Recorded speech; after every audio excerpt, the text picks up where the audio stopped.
नमस्ते मैत्रिणींनो, ज्योत्स्ना रेसिपीमध्ये आपले खूप खूप मनापासून स्वागत आहे।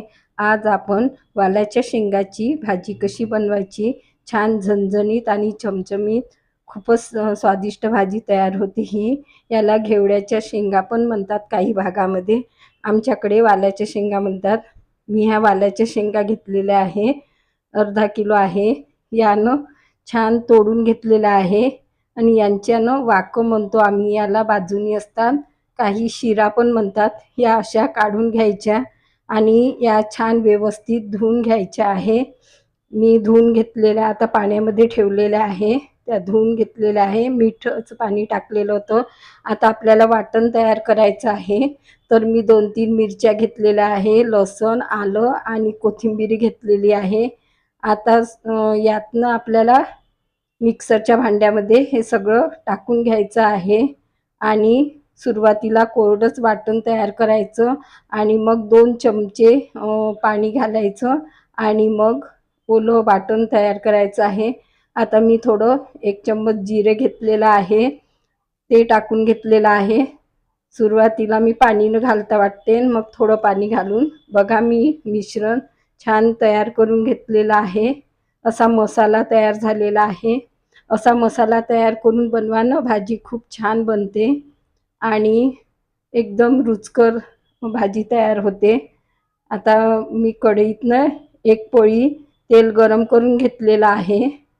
आता तेल गरम झालेलं आहे, 1 चम्मच जिरे घालायचं आहे। जिरे घातल्यानंतर अर्धा चम्मच मी मोहरी टाकलेली आहे।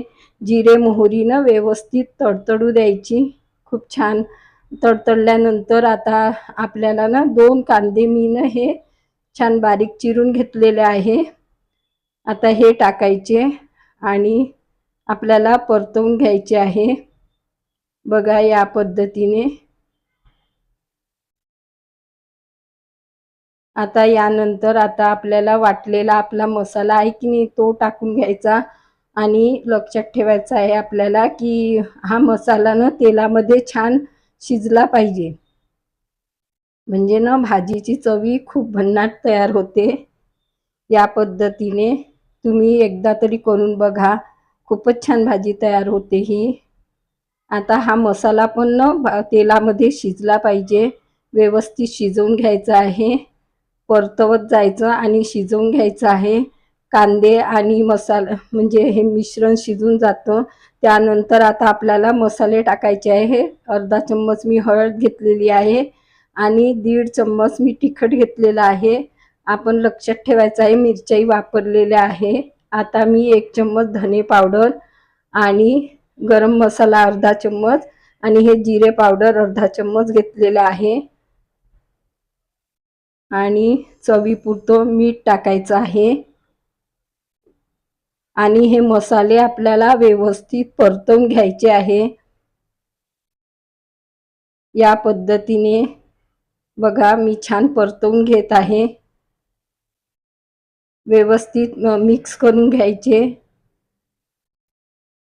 आणि शिजवून घ्यायचे आहे।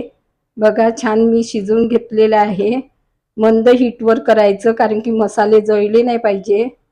आता मी यातनं टमाटर टाकलेलं आहे, 2 टमाटर घेतलेले आहे, छोटे होते आणि हेही टमाटर आपल्याला खूप छान मऊ मऊ येईपर्यंत शिजवून घ्यायचं आहे, म्हणजे मिश्रण भाजीचं हे खूप छान मसाला तयार होतो आणि मग भाजीची चवी पण काही विचारू नका, खूप व्यवस्थित होते। भाजी बनवताना या पद्धतीने बनवा ना, तर भाजी रुचकर बनते। आता मी हे मिश्रण छान तयार करून घेतलेलं आहे, बघा तेल सुटलेलं आहे आणि या वेळेला आता आपल्याला यातनं शेंगा टाकायच्या आहे या आणि व्यवस्थित या शेंगा मग आपल्याला ढवळून घ्यायच्या आहे, मसाल्यामध्ये परतवून घ्यायचे आहे। आणि कधी पण भाजी शिजताना एकदम मसाला आपण मिक्स केल्याबरोबर पाणी टाकायचं नाही, छान थोडं याला न परतवून घ्यायचं, या मसाल्यामध्येच मुरू द्यायचं। मी प्रत्येक भाजीला थोडं मुरल्यानंतरच थोडं पाणी टाकत असते, आणि त्यानंतर अजून मुरू देत असते. त्यामुळे ना भाजी इतकी रुचकर तयार होते ना की या पद्धतीने तुम्ही करून बघा. मी आता झाकून शिजवून घेतलेलं आहे बघा.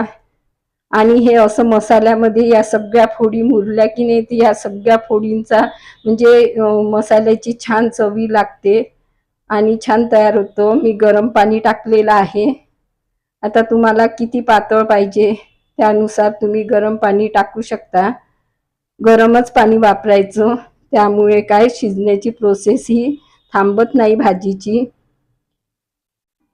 आता मी छान ही भाजी शिजवून घेतलेली आहे.